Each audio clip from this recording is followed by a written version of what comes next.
RFM Midi. RFM Midi. Midi partout au Sénégal, il est 12h également en temps universel. Mesdames, Messieurs, bonjour et bienvenue au grand journal de la RFM. Souleymane Niang. À la une, on en sait plus sur les circonstances du décès d'un gendarme dans le bassin de stockage d'eau pour l'extinction du feu sur un puits de Forteza. Les détails dans un court instant. À suivre également notre reportage au domicile familial de la victime à Rufisque. Tristesse et circonspection. Affaire Boubacar Seye, les avocats du président de l'ONG Horizon Sans Frontières veulent qu'il soit entendu sur le fond dans les meilleurs délais. Objectif, introduire une demande de liberté provisoire le plus rapidement possible. Covid-19 au Sénégal, encore 10 morts hier et un taux de positivité record ces dernières 24 heures. Dans l'actualité internationale, la prestation de serment suivie de la prise de fonction du 46e président des États-Unis, Joe Biden. Et puis, dans notre rubrique quotidienne Point de vue, nous évoquerons le statut juridique et la protection des lanceurs d'alerte à la lumière de l'affaire Boubacar Seye, le président de l'ONG Horizon Sans Frontières inculpé pour diffusion de fausses nouvelles et placé sous mandat de dépôt. À la mise en onde de ce journal, Abdoulaye Diop.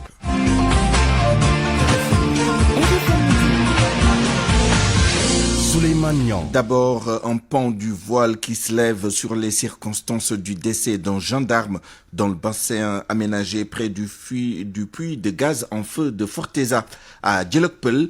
On en sait un peu plus sur ce drame. Les détails avec vous, Abdou Diouf Junior. Fallou serait parti dans des circonstances surprenantes. Ce vaillant soldat avait accompli la mission de la journée avant d'être remplacé. C'est par la suite qu'il est allé faire son sport. Vers 20h ce mardi, le gendarme retourne sur le site avant d'avoir l'idée de plonger dans le bassin pour se rafraîchir, nous dit-on. Donc, il ne serait pas tombé dans ce bassin sécurisé du reste par un grillage. 3 mètres de profondeur pour un lébou issu des peuples de l'eau, ce n'est vraiment pas impossible à première vue. Seulement, la fraîcheur et la lourdeur des jambes peuvent être de vrais ennemis pour un bon nageur. Fallou avait fini de se baigner. Il voulait rejoindre le bord du bassin, s'agripper aux flexibles fixés aux pompes pour sortir de l'eau selon nos sources. Il n'y arrivera pas. Les recherches ont duré presque 2 heures. Finalement, ce père de famille qui a récemment eu un enfant a laissé sa vie dans ce bassin. Un bassin érigé à Djelokpel dans le but d'accumuler une grande quantité d'eau afin de refroidir le puits en feu et de faciliter le travail d'extinction des techniciens. Son corps, repêché vers 21h50 par les sapeurs-pompiers, a été acheminé à l'hôpital de Tivaouane. La gendarmerie va se charger du dossier qui se trouve être très délicat. Cet incident a replongé les travailleurs de Forteza dans la tristesse qu'ils avaient connue au lendemain du décès de Henry Gunning, l'ingénieur canadien, victime des flammes au tout début de l'incendie. La thèse de phénomène surnaturel a longtemps été agitée sur les lieux, mais il s'agit d'événements tabous dans ces villages. Ces derniers incidents y ont ajouté tout un chapitre et l'on commence sérieusement à y prêter attention. Évidemment, les circonstances exactes de ce drame seront établies par l'enquête de police judiciaire. Au domicile et dans le quartier du gendarme décédé César Rufisque, c'est la tristesse et la désolation. La famille et les proches se posent également beaucoup de questions sur la fin tragique de leur enfant. Reportage à Rufisque, Abdou Diouf Diagne.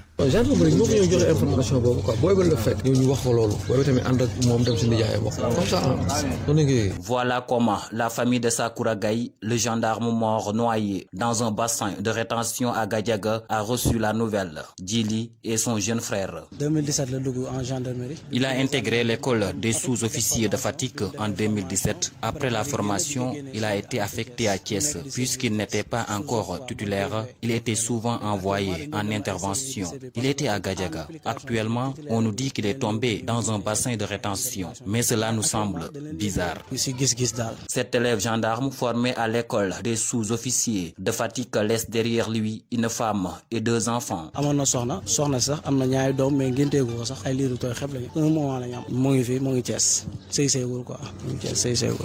Ibrahima Touré, frappé par la disparition tragique de son ami d'enfance, regrette la perte d'un homme correct.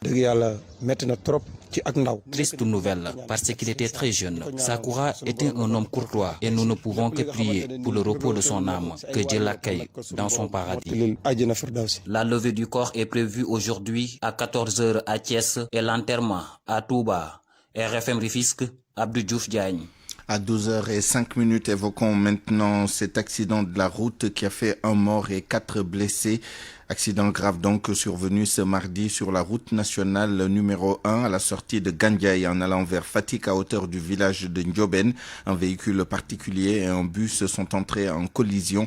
Un choc frontal d'une rare violence qui a coûté la vie au conducteur du véhicule particulier. Le corps sans vie et les blessés ont été acheminés à l'hôpital régional de Fatick. C'est une information du commandant de la brigade de gendarmerie de Gandiaye via notre correspondant à Kaolack, Ibrahima Diamé. Encore 10 décès hier mardi, 10 morts dus au Covid-19, ce qui porte le bilan depuis le début de l'épidémie à 546 décès au Sénégal. On compte 46 cas graves pris en charge actuellement dans les services de réanimation. Entre hier mardi et aujourd'hui, 250 nouvelles contaminations ont été enregistrées sur 1380 tests effectués, soit un taux de positivité de 18,5%, un record. RFM, fréquente modulation 94.0, la radio en puissance. Au lendemain du placement sous mandat de dépôt de leurs clients, les avocats de Boubacar Seye entendent continuer le combat. Ils demandent l'audition sur le fond du président de l'ONG Horizon Sans Frontières le plus rapidement possible afin de pouvoir introduire une demande de liberté provisoire. Selon eux, l'état de santé de leurs clients n'est pas compatible avec la prison. Écoutons Maître Hassan Diomandiaï au téléphone avec El Hadj Ndiogou.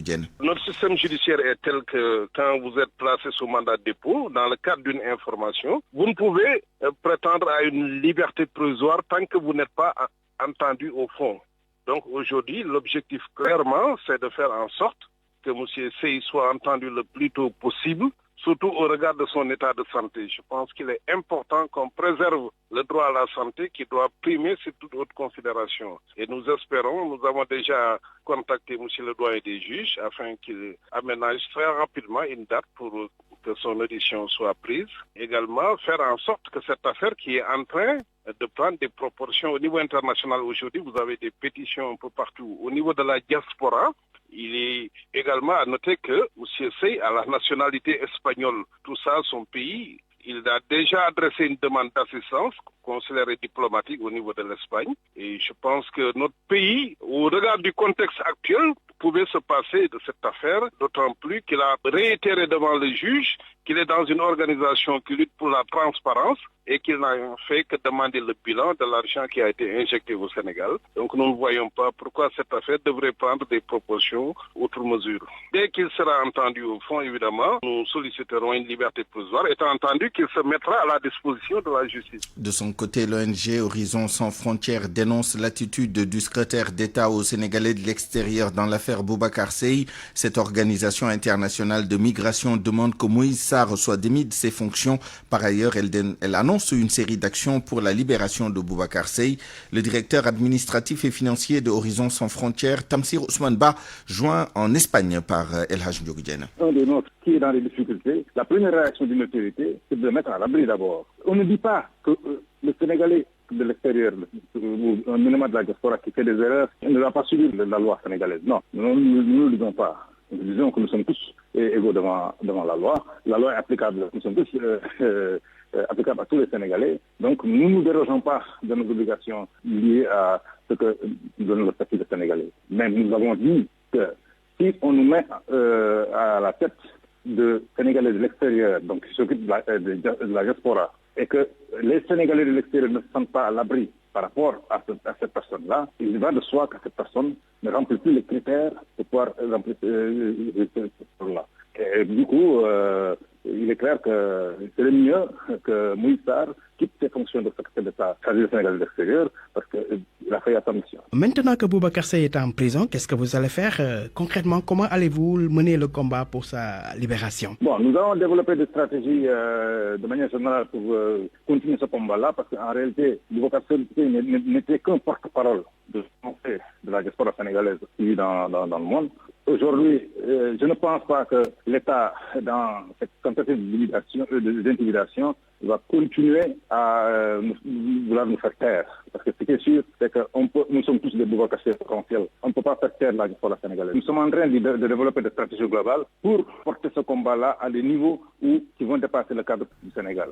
Restons dans les affaires judiciaires avec ces derniers et nouveaux développements dans l'affaire des 94 milliards avec la plainte d'Ousmane Sonko contre Mamour Diallo, l'ancien directeur des domaines. Le doyen des juges a classé cette plainte sans suite selon la presse du jour. Il souligne que l'ancien inspecteur des impôts et domaines ne peut pas se constituer partie civile dans cette affaire. L'avocat de Mamour Diallo demande la levée de l'immunité parlementaire du leader de PASTEF pour qu'il soit traduit en justice. Du côté du parti PASTEF, on estime que le classement sans suite ne signifie pas que les faits n'existent pas. Binta Diallo. Le doyen des juges a classé le dossier de détournement présumé des 94 milliards de francs CFA par Mamour Diallo et révélé par Ousmane Sonko. Réaction du PASTEF, Aldiouma Sow qui a déclaré que même si le dossier est classé sans suite, cela ne veut pas dire que le dossier des 94 milliards n'existe pas. N'oublions pas qu'en 2009, pour les mêmes raisons, le juge français avait posé le principe de la capacité à agir ou l'intérêt à agir des associations contre des faits qui vont à l'encontre de l'objet social de leur association. C'est le fameux procès qui opposa l'ONG Serpa au fils du président de la Guinée équatoriale. Maintenant, d'un point de vue politique, c'est une décision qui ne nous surprend pas parce qu'elle intervient dans un contexte où les seuls qui ont raison, c'est ceux qui acceptent d'être dans le camp du président de la République. L'avocat de Mamour Diallo, ancien directeur général des domaines, Maître El Hadj Diouf, déclare n'être aucunement surpris par cette décision du juge d'instruction parce qu'il n'y a que l'agent judiciaire de l'État qui peut porter plainte en la matière et appelle Ousmane Sonko à lever son immunité parlementaire. Que le juge d'instruction ne peut pas se permettre d'accepter une plainte pour détournement de deniers publics émanant d'un citoyen et non de l'État représenté par l'agent judiciaire de l'État. Donc c'est un refus d'informer. Les deux plaintes sont irrecevables. C'est pourquoi il n'y a pas eu de suite. Maintenant, le fond, c'est Ousmane Sonko qui doit nous aider. D'abord en acceptant la levée de son immunité parlementaire pour que la plainte de Mamour Diallo puisse avancer. Les 94 milliards de francs CFA que Mamour Diallo aurait détournés selon Ousmane Sonko sont toujours dans le clair-obscur. RFM, l'info, c'est ici. L'info, c'est ici. Et l'on reparle du Covid-19 et des mesures administratives prises pour lutter contre l'épidémie. L'Association des commerçants et industriels du Sénégal dénonce les mesures restrictives prises par l'État dans le cadre de la lutte contre la pandémie du coronavirus. La CIS s'insurge notamment contre l'absence de concertation. Son directeur exécutif Omar Cissé était l'invité d'RFM Matin aujourd'hui. La pandémie, comme vous le savez, de la première vague à la deuxième vague a causé beaucoup d'anomalies par rapport aux commerçants que nous sommes. Nos chiffres d'affaires sont fortement baissés, mais ceci est plutôt causé par les mesures prises par l'État par rapport au temps de travail des commerçants qui est revu à la baisse. Je pense que de telles décisions doivent être prises en concertation. Nous, à CIS, à notre niveau, nous proposons de vivre avec le virus en respectant les mesures barrières. Donc, Est-ce qu'il sera facile de respecter les mesures barrières dans les marchés et autres lieux de commerce? Mais bien sûr. Pourquoi? Parce que les marchés, c'est des personnes qui sont là-bas. Hein. C'est pas des animaux et moins des oiseaux. Donc nous sommes tous interpellés. C'est une question de vie, une question de santé. Là, on va communiquer. Quitte à ce qu'on mette des cellules de veille par rapport à ça pour éviter les rassemblements. Mais dans la première vague, nous avions posé quelques actes. C'est-à-dire, nous avions payé des kits de lavage. Nous avons instruit à nos membres de porter les masques, mais aussi d'avoir dans tout magasin, en tout cas dans tout lieu de commerce, des gels. RFM. L'actualité internationale. L'actualité internationale avec vous, Georges Déthié Diop. Bonjour. Bonjour, Souleymane Niang. Nous commençons avec les États-Unis. Joe Biden à la Maison-Blanche. Le démocrate prend fonction aujourd'hui. Joe Biden va prêter serment à midi heure de Washington, 17h heure de Dakar. Cérémonie sur les marches du Capitole. Seuls les élus seront présents et la traditionnelle parade sera cette fois-ci virtuelle. Donald Trump, lui, devrait quitter la Maison-Blanche pour rejoindre la Floride. Et il sera le premier président en plus de 150 ans à zapper l'investiture de son successeur. Dans son discours d'adieu hier, il a toutefois souhaité bonne chance et assuré qu'il priait pour le succès de la prochaine administration. Hier, toujours, Donald Trump a accordé la grâce à 73 personnes, dont son ancien conseiller Steve Bannon. Au Mali, l'hommage aux 4 casques bleus ivoiriens tués près de Tombouctou. C'est la MINUSMA qui leur a rendu hommage ce mercredi. C'était en présence du secrétaire général adjoint de l'ONU aux opérations de paix, Jean-Pierre Lacroix. Ces 4 casques bleus ivoiriens sont décédés mercredi dernier dans l'explosion de bombes artisanales entre Douenza et Tombouctou. Une attaque qui porte à 146 le nombre de soldats morts en déploiement depuis le début de l'opération en 2013.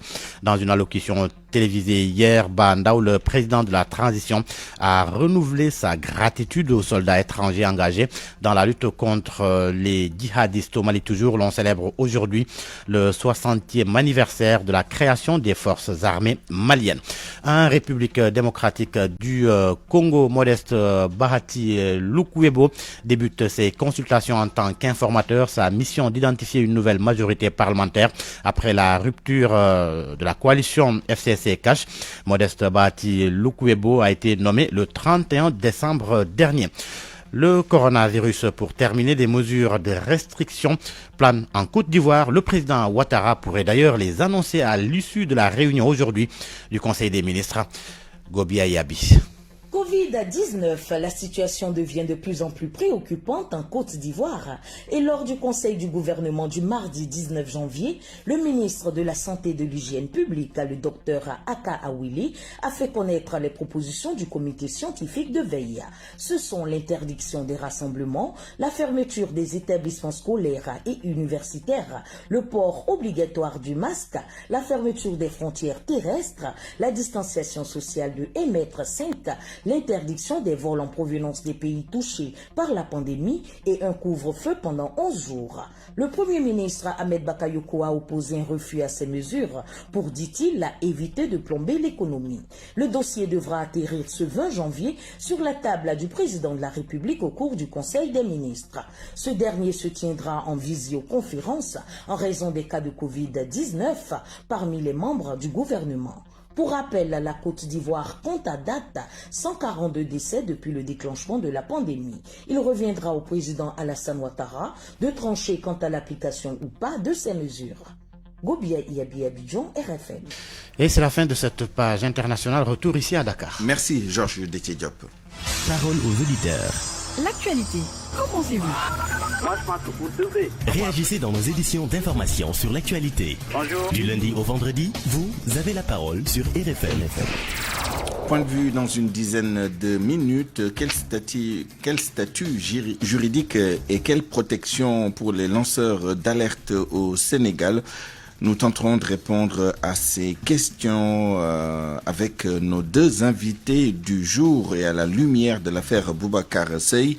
J'ai nommé Maître Pape Sène, avocat à la Cour et président du Comité sénégalais des droits de l'homme, et Fadel Barro, coordonnateur pour l'Afrique de l'Ouest de la plateforme de protection des lanceurs d'alerte en Afrique.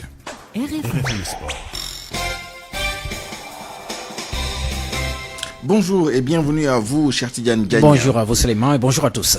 Le sport, c'est d'abord le football. AS Pikine innove pour contourner le huis clos imposé par le Covid-19. Justement, les supporters du club de la banlieue, club de l'élite, veulent contourner cet obstacle et créer une plateforme pay-per-view.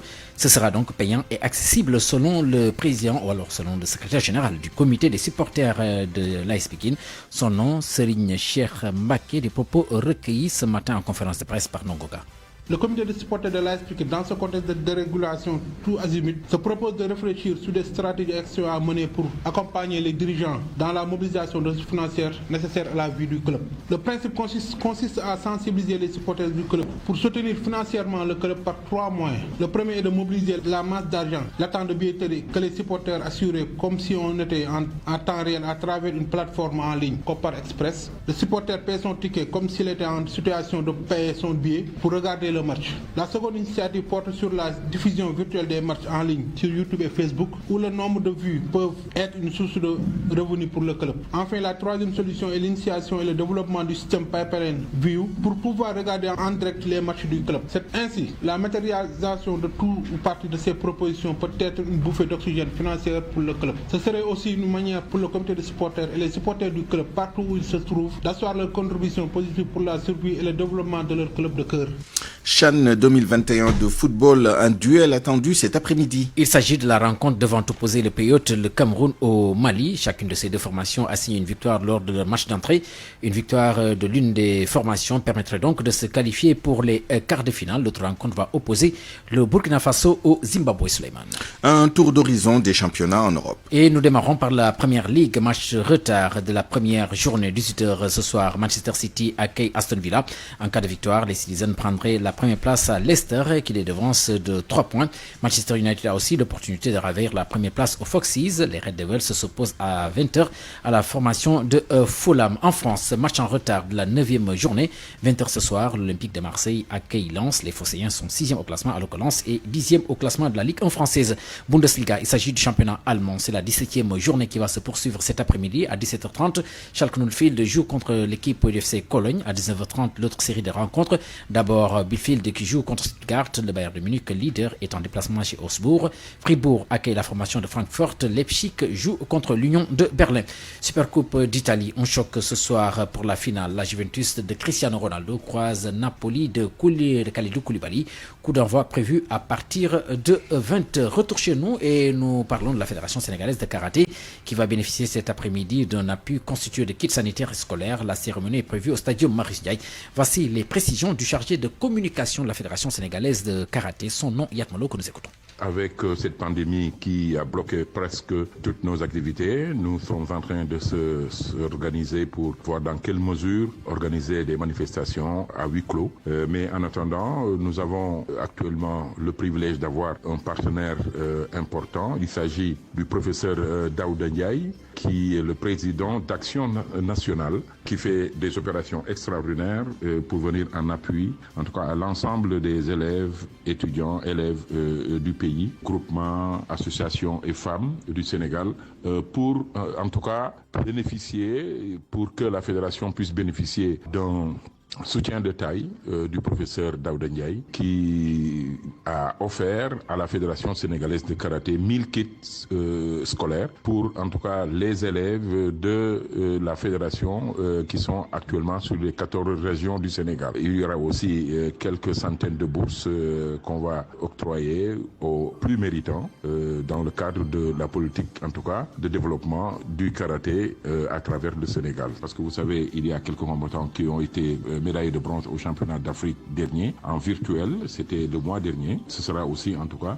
l'occasion de rencontrer et de discuter avec le professeur Ndiaye, surtout par rapport à la Covid-19. Et certainement, il fera une petite communication pour sensibiliser davantage les différents acteurs au niveau du karaté sénégalais. Les précisions donc du chargé de communication de la Fédération sénégalaise de karaté, Yatmalo, qui met un terme à cette page des sports Suleiman. Merci, cher Tidiane Diagne. Il est 12h23. RFM, reportage. Retour à l'information générale avec les sections QSEMS et SAEMS de Dakar qui observent un débrayage depuis ce matin. Ce sont les syndicats enseignants. Ces enseignants donc qui réclament le paiement des indemnités de déplacement au baccalauréat, mais l'inspectrice d'académie de Dakar apporte des explications par rapport à cette situation. Koumba Sandiane Faye. Jusque-là, il court derrière le paiement intégral des indemnités du baccalauréat et du BFM. Les enseignants du QSEMS et du SAEMS de la région de Dakar en ordre de bataille. Ils ont déserté les classes ce mercredi dès 9h. Amadouba est le secrétaire général du QSEMS de Guédiawaye. Nous parlons les sections du QSEMS au niveau de Dakar, c'est-à-dire Guédiawaye, Pikine et Rufisque, et celles également du SAEMS, donc, ont décidé de continuer la lutte avec Ebrage ce jeudi à 9h, du moins ce mercredi à 9h et demain jeudi à 9h. Maintenant, si rien également n'est fait, nous allons donc réajuster et pousser le régime à honorer ses engagements envers les enseignants. Mais pourquoi ils tardent encore à percevoir leur dû? Khadijatou Diallo, l'inspectrice d'académie de Dakar, dit ne pas comprendre ce retard. Demander qu'on situe les responsabilités, qu'on nous dise pourquoi ça bloque. Parce que ce n'est pas admissible chaque année, après le baccalauréat, que les enseignants se mettent en grève pour réclamer des indemnités liées à un travail déjà fait. Ce n'est pas acceptable. Et là, je pense que nous devons nous arrêter pour trouver une solution à cela. Nous ne savons pas pourquoi ça bloque. Nous ne savons pas pourquoi on ne peut pas payer les indemnités liées au bac à temps. Et ça, vraiment, j'aimerais bien que cette fois-ci, qu'on s'arrête, qu'on s'assoie autour d'une table, qu'on situe les responsabilités, qu'on nous dise pourquoi ça bloque et qu'on le débloque pour que pareille situation ne se reproduise plus. Pourtant, près de 200 millions leur ont été donnés, mais c'était juste pour payer les frais de déplacement, a fait savoir l'autorité académique. RFM, presse du jour. Le travail et l'esprit d'équipe, voilà ce qui compte chez Beko. Être à l'écoute de vos préoccupations et vous offrir des solutions intelligentes, novatrices, qui vous simplifient la vie, voilà la clé du succès de Beko, qui a persuadé 447 millions de foyers à nous faire confiance. Beko, numéro 1 de l'électroménager en Europe, partenaire de votre quotidien. Jusqu'au 31 janvier 2021, toute la gamme Beko est en fait chez Electronic Corp avec des remises exceptionnelles. Electronic Corp, partenaire des grandes marques. Electronic Corp et sa gamme Beko, numéro 1 de l'électroménager en Europe, vous offre votre revue de presse. L'actualité vue par la presse du jour, la revue de presse avec Georges Détié-Diop. L'effet immédiat de la promulgation de la loi 2021-18 modifiant la loi 69-29 du 29 avril 1969 relative à l'état d'urgence et à l'état de siège, un nouveau régime comme le souligne le quotidien et Wolf Quotidien. Selon le quotidien, le pays bascule dans la gestion des catastrophes et crises sanitaires. Ainsi, le Soleil parle de l'entrée en vigueur d'un troisième régime juridique, la gestion de catastrophes naturelles et sanitaires. Mais le quotidien relève que l'Assemblée nationale est privée du pouvoir de contrôle. C'est hier que le chef de l'État a promulgué la loi. Macky Sall n'a pas fait que promulguer la loi. Vox Populi indique qu'il a aussi prolongé le couvre-feu à Dakar et Thiès pour 1 mois renouvelable. Le journal reprend un communiqué du ministre porte-parole et coordinateur de la communication de la présidence de la République. Seydou Gueye qui précise par ailleurs que nous ne sommes plus en état d'urgence. Au chapitre des réactions, Thierno Bokoum du mouvement Agir relève dans Vox Populi que le président de la République corrige implicitement la bourde des arrêtés des gouverneurs. Le couvre-feu est-il pertinent? Le débat se pose en tous les cas, mais il ne convainc pas le docteur Silatiam, spécialiste en santé publique. Dans l'Observateur, il soutient qu'il faut mettre fin au couvre-feu et renforcer les stratégies communautaires, renforcer aussi la prise en charge à domicile et redonner confiance aux populations pour lutter contre le Covid-19. Le coronavirus qui a fait 536 morts au Sénégal, un chiffre qui, selon l'AS, fait que le Sénégal occupe la 2e place du classement des pays qui ont enregistré le plus de décès liés au coronavirus en Afrique de l'Ouest. Le Sénégal est devancé par le Nigeria. Des nouvelles de Diarisso, portée disparue depuis début janvier. Les Échos écrit qu'elle est saine et sauve et est libre de ses mouvements. Selon le journal, l'aveu de son ami, les premiers résultats de l'enquête, son compte Instagram devenu actif sont autant d'éléments qui laissent croire qu'elle est en vie, en bonne santé et que cette disparition est volontaire. Dans l'Observateur, le chef du service de gestion des étudiants sénégalais à l'étranger et membre de la cellule de crise installée au consulat général du Sénégal à Paris évoque l'affaire Diarisso. Dans l'entretien qu'il a accordé à mon confrère, Émile Bahoum confie qu'ils n'ont pas de remontée d'informations faisant état d'un comportement anormal de l'étudiante Diarisso. L'actualité judiciaire à présent, du nouveau dans l'affaire des 94 milliards de francs CFA du titre foncier 1451. Les Échos et Libération révèlent que le doyen des juges a débouter Ousmane Sonko. Sa plainte est classée sans suite. Le leader du parti PASTEF avait déposé une plainte avec constitution de partie civile contre Mamour Diallo, Tahirou Sarr et Meïssa Ndiaye. Mais le magistrat instructeur a rendu une ordonnance de refus d'informer, estimant qu'Ousmane Sonko n'a pas subi de préjudice ni direct ni personnel. Par conséquent, il n'a aucune qualité à agir. En politique, Source A s'intéresse ce matin à l'audit du fichier électoral et à l'évaluation du processus électoral. Mon confrère informe que le comité de suivi du dialogue politique a validé avant-hier la liste des 9 experts. Seulement, souligne Source A, ce n'est plus l'Union européenne qui va financer une partie des travaux, mais plutôt le gouvernement du Sénégal. L'autre le sera par l'USAID.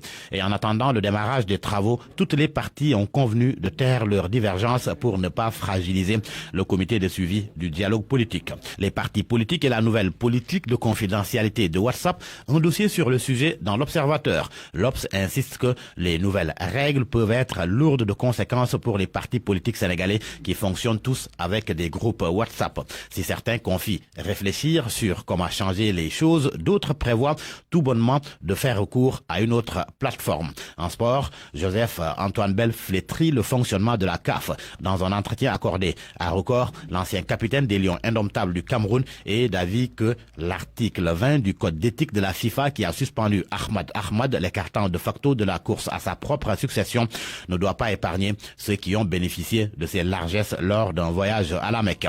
Il évoque aussi l'ingérence supposée de Gianni Infantino, le président de la FIFA, qui roulerait pour des candidats. Un candidat qui peut compter sur une légende du foot camerounais, Augustin Senghor. Selon Stade, il a reçu le soutien de Roger Mila.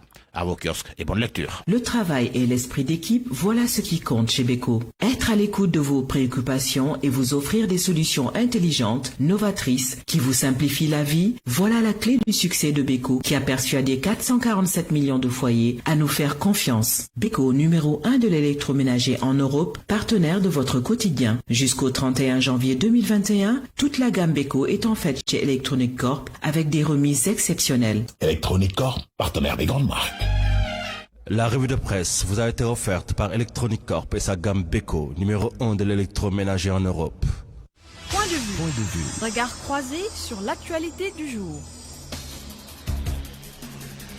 À 12h31, bienvenue à Point de vue. Quel statut, quel traitement et quelle protection pour les lanceurs d'alerte? Question posée à la lumière de l'affaire Boubacar Seye, le président de l'ONG Horizon Sans Frontières, inculpé pour diffusion de fausses nouvelles, est placé sous mandat de dépôt hier. Et pour tenter de répondre à ces questions, nous sommes en ligne et en direct avec Maître Pape Sène, avocat à la Cour et président du Comité sénégalais des droits de l'homme. Maître Pape Sène, bonjour. Oui, bonjour Souleymane. Nous sommes également avec M. Fadel Barro, coordonnateur pour l'Afrique de l'Ouest de la plateforme de protection des lanceurs d'alerte en Afrique. Fadel Barro, bonjour. Bonjour Souleymane. Je reste avec vous pour vous demander déjà votre réaction en tant que coordonnateur pour l'Afrique de l'Ouest de la plateforme de protection des lanceurs d'alerte en Afrique. Votre réaction après ce qui s'est passé avec le président de l'ONG Horizon Sans Frontières. Est-ce que vous considérez déjà que c'est un lanceur d'alerte? En tout état de cause, quelle est votre réaction par rapport à son arrestation, son inculpation et son placement sous mandat de dépôt? C'est une arrestation, à mon avis, arbitraire. Et c'est aussi un traitement infligé à un citoyen qui est injuste. Ici, il s'agit juste, à mon avis, de droit à l'information. Les Sénégalais ont le droit de savoir et tout Sénégalais a le droit de se poser des questions, surtout qu'il détient des informations qui l'inquiètent, de poser des questions et de se demander où est-ce que passe l'argent qui est destiné aux Sénégalais. Et au lieu de répondre à ces questions, au lieu de faire cet exercice de redevabilité vis-à-vis des Sénégalais pour qui ils demandent de l'argent, l'État du Sénégal a décidé de sévir et de taper. Et de taper de la manière la plus forte, parce que ce qu'ils ont fait à Boubacar Seye, on ne traite même pas un criminel de la sorte. Qu'est-ce qu'il a dit qui mérite qu'on l'amène en instruction, d'abord d'être cueilli à l'aéroport de cette manière? C'est comme si nous avons un État qui cherche coûte que coûte à faire peur, qui cherche coûte que coûte à dire que j'ai de la force et je le démontre. C'est ça qui est incompréhensible et ça que nous dénonçons et condamnons fermement. Dans cette affaire aussi, il y a un autre aspect que je voudrais vraiment, c'est l'attitude de la justice. Mais on a l'impression que la justice dans ce pays, que tout le monde peut aller en prison à tout moment. À tout moment. On n'a plus l'impression, on n'a pas le sentiment d'être dans un pays où on est protégé par sa justice. C'est au contraire, c'est comme si à chaque fois, la justice nous attend à côté pour nous mettre en prison. Et c'est la justice qui devrait automatiquement remettre Babacar Seye en liberté, même en liberté provisoire en attendant un procès, et non pas le mener en prison. Vous l'avez entendu. C'est cette défaillance de notre justice qui est aussi inquiétante. Vous l'avez entendu dans ce journal avec l'un des avocats de Boubacar Seye, qui demande donc au doyen des juges d'instruction d'instruire justement qu'on entende très rapidement Boubacar Seye afin qu'il puisse déposer ses avocats une demande de liberté provisoire. Maître Papsen, vous êtes avocat à la Cour. J'entends bien donc qu'il ne s'agit pas ici d'entrer dans le fond du dossier. L'arrestation et le placement sous mandat de dépôt de Boubacar Seye est un prétexte pour parler plus largement de la tension qu'il y a entre la nécessité de protéger bien naturellement les droits des autres, mais également la nécessité de protéger les lanceurs d'alerte, les journalistes ou tous ceux qui exercent la liberté d'expression, la liberté d'opinion. Quel est votre point de vue sur cette question? Comment faire en sorte que ceux qui ont des informations, même qui ne plaisent pas, puissent les donner pour le bien, pour l'intérêt général et le bien du public, tout en veillant quand même à ce que les lois soient respectées? Oui, merci beaucoup donc Souleymane. Pour répondre à votre question, effectivement, aujourd'hui les lanceurs d'alerte, la question des lanceurs d'alerte se pose dans notre pays. Vous avez rappelé donc le prétexte. Et je crois qu'aujourd'hui, pour répondre concrètement à votre question, donc il faut aller dans le sens un peu d'avoir un encadrement juridique. Parce qu'en réalité, ce qu'il faut retenir pour la situation actuelle dans notre pays, bien que le Sénégal ait ratifié la Convention des Nations Unies contre la corruption et autres, nous avons pour le moment, dans certaines de nos dispositions législatives, en fait, certaines dispositions qui renvoient à l'alerte, mais en réalité qui ne protègent pas les lanceurs d'alerte. Si vous voyez la loi de 2012 donc, qui a créé l'OFNAC, effectivement, la loi qui a créé l'OFNAC permet un tout petit peu, donc, c'est-à-dire cette loi ne protège pas réellement les lanceurs d'alerte. Si vous allez également dans le code de transparence qui a été adopté en 2012, ce code oblige les fonctionnaires publics à signaler les violations donc, de la loi aux autorités judiciaires, mais en réalité, il n'y a pas de protection donc, pour ces lanceurs d'alerte.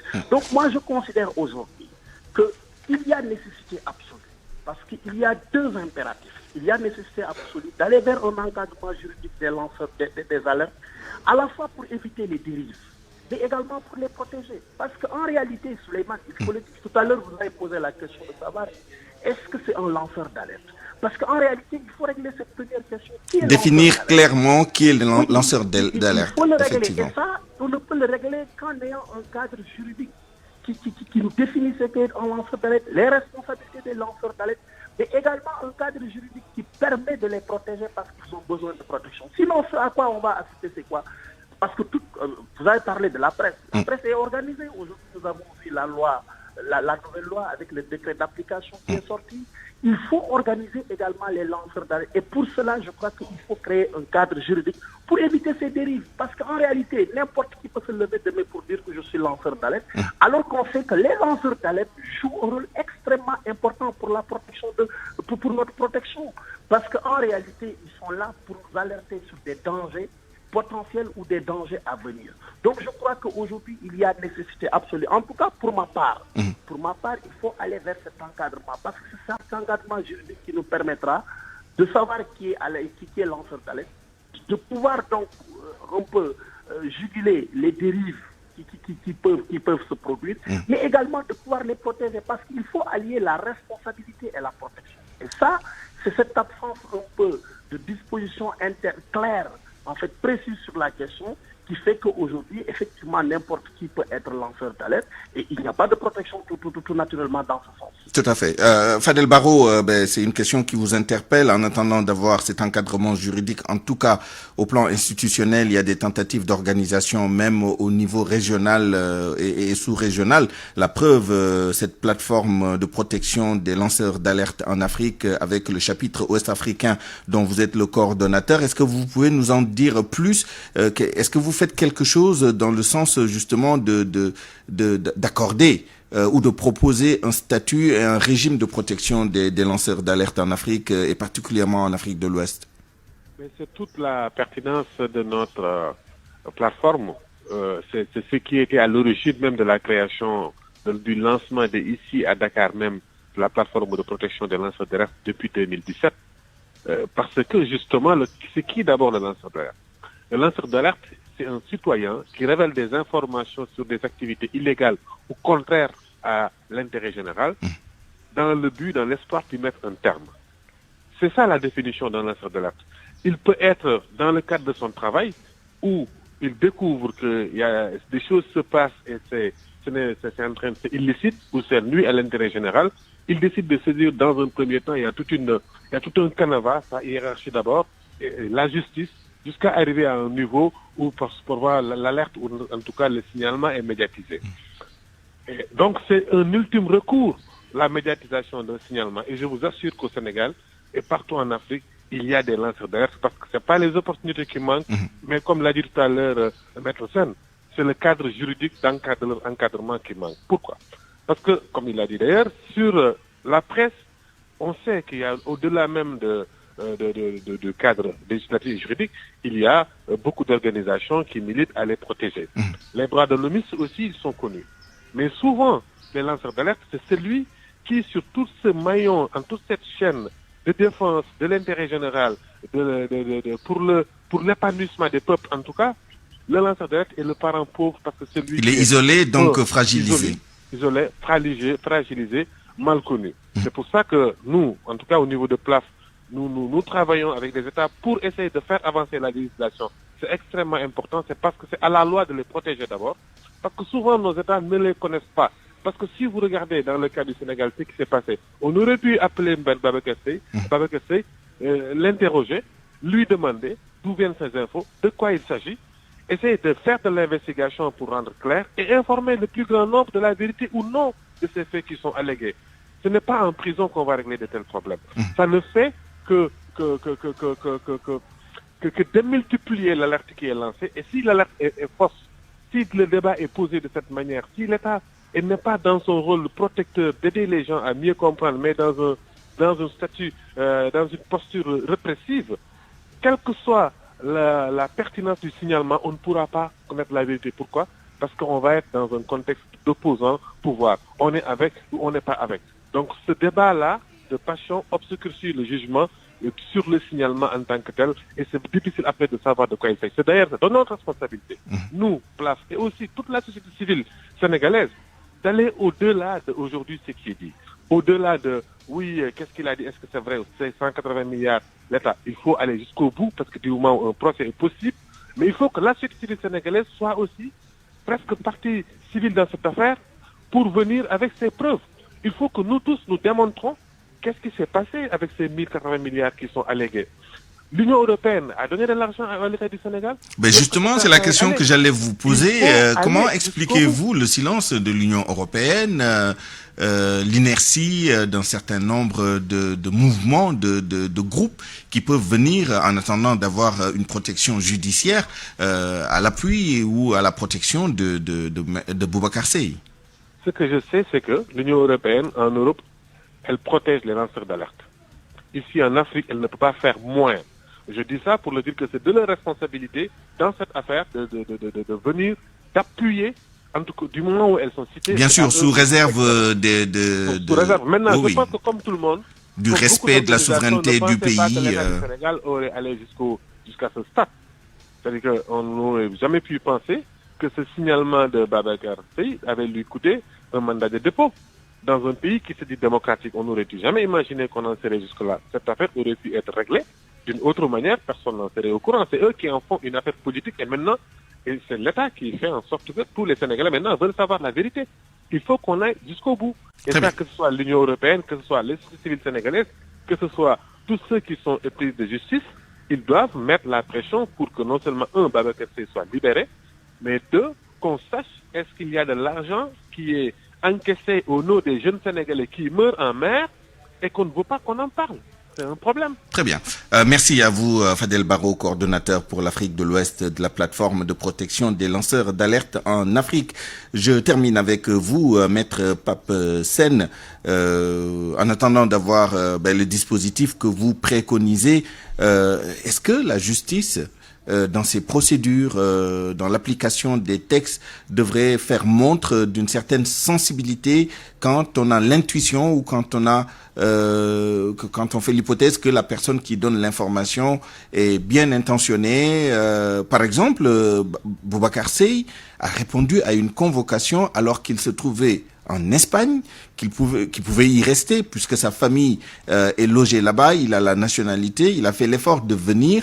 Est-ce qu'on n'aurait pas dû lui accorder le bénéfice du doute, le créditer un peu d'une bonne foi, en sachant qu'il aurait pu rester en Europe? Il est quand même venu et malgré tout, on l'arrête et on le place sous mandat de dépôt. Est-ce que la justice doit faire preuve d'une certaine sensibilité par rapport à ces situations précises?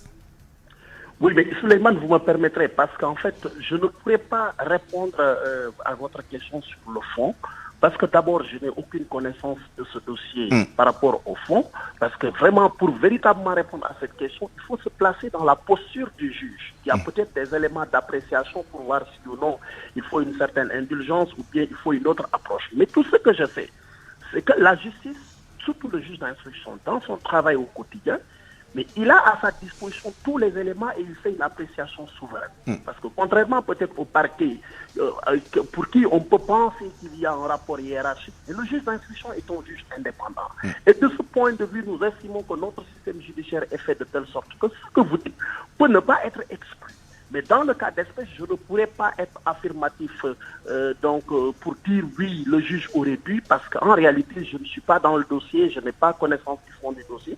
Et d'ailleurs, c'est une affaire d'instruction qui est donc encadrée. C'est ça, on ne peut pas malheureusement trop avancer dans le fond. Là où je voulais terminer, je crois qu'aujourd'hui, nous avons des outils sur lesquels nous pouvons nous fonder pour aller vers vraiment des réformes dans ça. Aujourd'hui, nous avons l'OFNAC. L'OFNAC constitue le mécanisme national de lutte contre la torture. Et je crois qu'aujourd'hui... Contre la corruption et la concussion. Oui, voilà. Donc aujourd'hui, on pourrait penser à des réformes approfondies de l'OFNAC qui pourraient peut-être être renforcées, mais également que l'on pense à donner des pouvoirs à l'OFNAC qui pourrait à la limite même assurer une certaine protection à ces lanceurs d'alerte qui seraient bien entendu, bien définis par la loi, avec une responsabilité connue dès le départ. Je pense que si on a tout cela, évidemment, on pourrait peut-être éviter des situations de ce genre, mais également, on pourrait sécuriser les informations qui sont données et qui seront profitables à toute la nation. Et éviter également les dérives. Parce qu'en réalité, aujourd'hui également, il faut le dire, je l'ai rappelé tout à l'heure, à ce rythme, c'est-à-dire au moment où nous parlons avec tout ce qu'il y a, cette absence de législation et tout, mais il est évident qu'aujourd'hui, on est exposé à des dérives et on ne pourrait pas parler de protection. C'est pourquoi moi je parle de cette nécessité d'aller vers un encadrement juridique, donc des alertes, ce qui pourrait nous éviter donc ces cas de dérive, mais également ce qui pourrait nous permettre de protéger ces lanceurs d'alerte qui donc au quotidien. Merci à vous également, Maître Pape Sène, avocat à la Cour, président du Comité sénégalais des droits de l'homme. Nous vous retrouverons tous les deux dans notre édition en Wolof à 12h47. C'est la fin de cette édition du Grand Journal. Merci à vous de l'avoir suivi. Merci à toute l'équipe qui l'a préparé et qui m'a permis de vous la présenter. El Hadj Ndiogou Diène à la coordination, Abdoulaye Diop à la mise en onde, à la production, Abdou Cham à la digitalisation et à la mise en ligne, Yassine Pouy, Papo Mardiaou était à la régie d'antenne. À 13h, retrouvez Mamadou Mohamed Ndiaye pour le Grand Journal en Wolof. Tout de suite, Allo Présidence avec Père Ndiaye et Doyen. Excellente suite des programmes sur la radio Futur Média. Très bonne journée, au revoir.